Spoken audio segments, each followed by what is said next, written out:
Now, I know these gnomes are gonna be so hot this year at Dollar Tree. I had to pick them up. So I grabbed this green one, and when I saw these gnomes, it made me think of something that I saw on a higher end site where they had spray painted them in a really metallic color.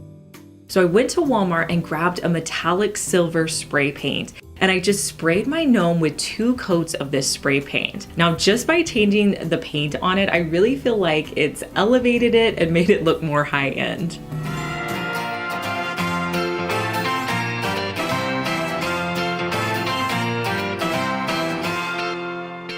I get a lot of requests for creating wreaths, and so I love showing you guys different options you can do to create inexpensive wreaths from the Dollar Tree. I've really been loving the foam piece wreath forms that they've been selling. I also went to the thrift store and picked up a sweater that I could use for this project. I'm gonna lay out my sweater around the wreath form and cut around it.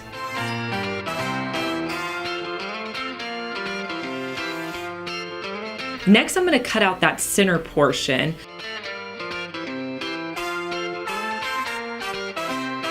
Flip it over, and then I'm gonna hot glue the inner portion of the sweater to my wreath form.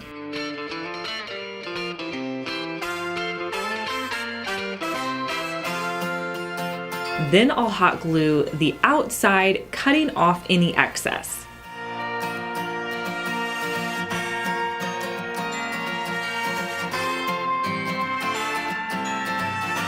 I didn't want to cover up this sweater because I really like the look of it, so I wanted just some basic elements to kind of dress it up. I'm going to be adding a few pieces of greenery that I had on hand.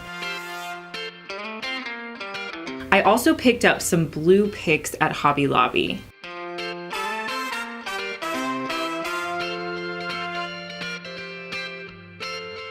I'm gonna be adding in some wood snowflakes. Now, they sell these at Dollar Tree, but I actually picked mine up off of Amazon. I'll link everything for you in the description. And here's a look at how the wreath turned out.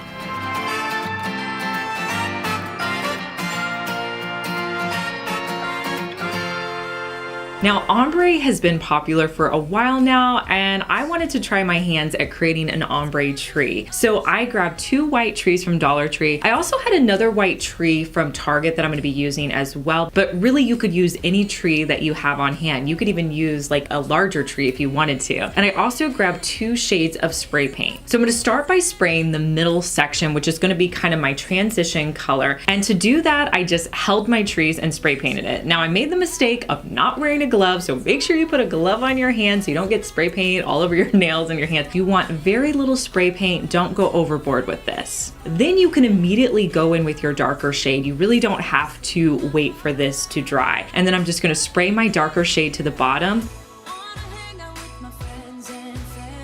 Once I put all that on, I'll let them dry completely, but here's a look at how these ombre trees turned out. I think they look great.